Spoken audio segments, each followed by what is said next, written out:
हरे कृष्णा मित्रों।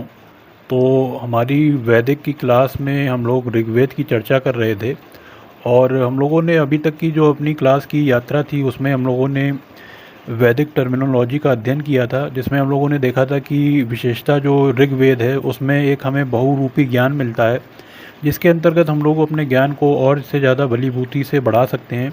और इसमें मुख्यतः अग्नि और इंद्र देवता की जो है ज़्यादा अर्चना और पूजा के माध्यम से यहाँ पर दर्शाया गया है। उसके बाद हम लोगों ने एक बेसिक अवधारणा देखी। अवधारणा में हम लोगों ने यही देखा कि वेद हमारे किस किस बातों से हमें अवगत कराते हैं और एक ये ज्ञान के सागर के रूप में अपना जो एक हमें ज्ञान है वो प्रदान करते हैं। और हम लोगों ने सूक्त नंबर 1 की चर्चा करी थी और उसके बारे में हम लोगों ने श्लोकों का अध्ययन किया था। तो आज जो हमारी कक्षा होगी इसमें हम लोग सूक्त नंबर 2 के बारे में एक अध्ययन करेंगे और साथ ही साथ उसको समझने का भी प्रयास करेंगे। तो चलिए प्रारंभ करते हैं। सबसे पहले अगर हम बात करें तो यहाँ पर सूक्त 2 है जो कि ऋषि मधुछंदा वैश्वामित्र के बारे में बताता है और यहाँ पर हमें इंद्र और वायु के बारे में भी कुछ वर्णन मिल जाएगा। और गायत्री जी का हम लोगों ने जैसा कि पूर्व क्लास में देखा था कि जो हमारा गायत्री मंत्र है ओम भूर्भुवः स्वः तत्सवितुर्वरेण्यं भर्गो देवस्य धीमहि धियो यो नः प्रचोदयात्, उसके बारे में भी हम लोगों ने एक समग्र चर्चा यहाँ पर करी थी। तो चलिए प्रारंभ करते हैं। जैसे यहाँ पर बात करें तो वायवा याहि देशमते सोमा अंकृता तेषा पाहि शुद्धि हवम। इसका क्या तात्पर्य होता है? इसका तात्पर्य हमारा यही होता है कि हे प्रियदर्शी वायुदेव, यहाँ पर वायुदेव को संबोधित किया गया है और हमारी प्रार्थना सुनकर आप यज्ञ स्थल पर आएँ, आपके निमित्त सोमरस प्रस्तुत कर इसका पान करें। तो देखिए यहाँ पर वायुदेव का आह्वान करने के बाद उनसे प्रार्थना करी गई कि जहाँ पर हम लोग यज्ञ कर रहे हैं आप वहाँ पर उपस्थित हों।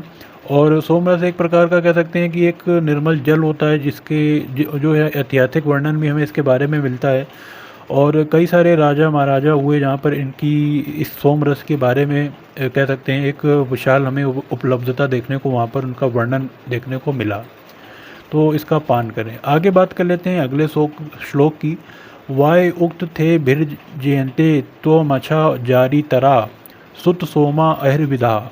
तो इसके बारे में यहाँ पर फिर से वायुदेव के बारे में ही आह्वान किया गया और कहा गया हे वायुदेव, सोमरस तैयार करके रखने वाले, उसके गुणों को जानने वाले, सद्गुणों को स्रोतों तक आपकी उत्तम प्रकार से स्तुति करते हैं।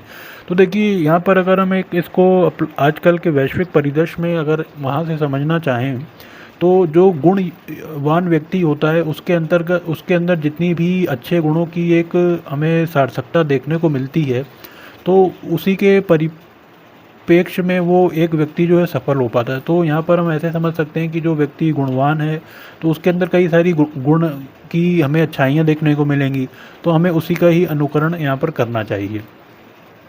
आगे बात करते हैं। वायु तप पृच्छति धेना जिगाति दाशुषे उरुचि सोम पीतेय। तो कुल मिलाकर यहाँ पर वायुदेव और सोमरस की प्रमुखता का यहाँ पर वर्णन किया गया है।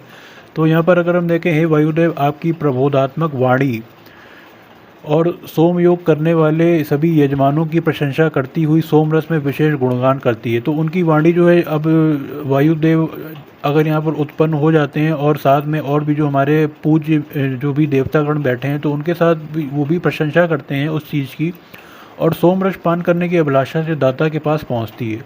तो यहाँ पर जो दाता है मतलब यजमान उनको कहा जाता है, जो देने वाले होते हैं, तो उनकी प्रशंसा में उनकी स्तुति का वर्णन यहाँ पर हमें देखने को मिलता है। आगे बात करते हैं। तो इंद्र वायु इमे सुता उप प्रयो भिरा गतम इंद्रदो व स्मृति ही। यहाँ पर अगर हम देखें तो यहाँ पर फिर से संबोधित किया गया इंद्रदेव को और वायुदेव को। हे इंद्रदेव, हे वायुदेव, यह सोमरस आपके लिए अभिषुद्ध किया गया है। यानी कि अभिषुद्ध का मतलब होता है निचोड़ा गया, मतलब उसको विभिन्न विभिन्न प्रकारों से जो भी उनके एक कह सकते हैं कि एक मॉडर्न या फिर एक हिस्टोरिकल टेक्निक्स होती होगी उसके आधार पर इसको बनाया जाता होगा। आप अनादि पदार्थों का यहाँ पर साथ पदार्थ करें क्योंकि सोमरस आप दोनों की ही कामना करता है। तो यहाँ पर दोनों ही हमारे देवतुल्य हैं, एक इंद्रदेव और वायुदेव, दोनों की का आह्वान करके उनकी वंदना यहाँ पर हमें देखने को मिलती है। आगे देखें तो वायश्विंद्रा चेतया सुताना वजीन वसु तावा युम प्राप्त द्रवता। फिर से यहाँ पर उन दोनों का आह्वान किया गया, आप दोनों अनादि पदार्थों और धन से परिपूर्ण हैं। हे अभिषुद्ध सोमरस की विशेषता को जानते हैं, अतः आप शीघ्र ही यज्ञ में पदार्पण करें। यानी कि यज्ञ के अंदर आप आकर सभी को आशीर्वाद से अनुग्रहित करें, इसके बारे में यहाँ पर बताया गया है। आगे देख लेते हैं। वायु यद्र विंध्या सुवंते आ यातु मिपा निष्कृतम मई विक्षिता धिया नरा। तो हे वायुदेव, हे इंद्रदेव, आप दोनों बड़े सामर्थ्यशाली हैं। मतलब चूँकि देवता हैं तो इस वजह से सामर्थ्यशाली कहकर भी संबोधित किया गया है। और आप यजमान द्वारा बुद्धिपूर्वक निष्पादित सोम के पाश अति शीघ्र पधारें। तो यहाँ पर उनका आह्वान किया जा रहा है और उनके चरणों में वंदन करने के साथ साथ सोमरस को भी अर्पण करने को की बात यहाँ पर कही गई है। मित्र हवे पूत दक्षा वरुणाचार ऋषिदासम दिए घृताची साधनता।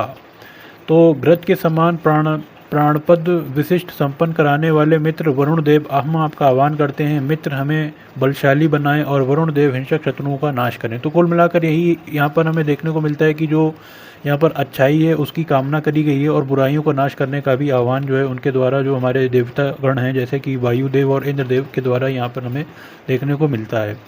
ऋतनेन मित्रा वरुणा व्रता वृधा वृत्त तपस्या क्रंत बृहंते माश ठाते।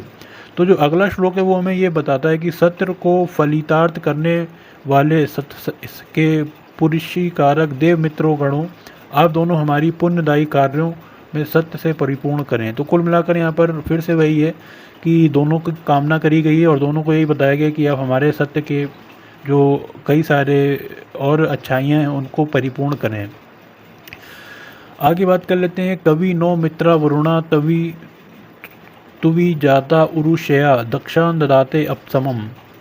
यानी कि अनेक कर्मों को संपन्न करने वाले विवेकशील तथा उनके स्थलों में निवास करने वाले मित्रा वरुण हमारी क्षमताओं को कार्यपुष्ट को बनाते हैं। तो यही है कि जो वरुण जी हैं और वरुण जी का हमें जो वर्णन मिलता है वो हमें वरुण पुराण में भी देखने को मिलता है। तो उसके बारे में यहाँ पर ये बताया कि वो हमारी क्षमताओं को और कार्यों को जो है मंगल कार्यों को और ज़्यादा सशक्त बनाते हैं और हमें एक प्रेरणा स्रोत के रूप में जो है अपनी स्तुति द्वारा आशीर्वाद प्रदान करते हैं। तो ये हमारा जो था सूक्त नंबर 2 था, जिसमें हम लोगों ने सोमरस, वरुण देव, इंद्रदेव और वायुदेव की विशेषताओं का अध्ययन किया और उनके बारे में देखा कि ये श्लोक जो हैं क्या क्या वर्णित करते हैं। तो आज की इस वीडियो को हम लोग यहीं पर समाप्त करते हैं।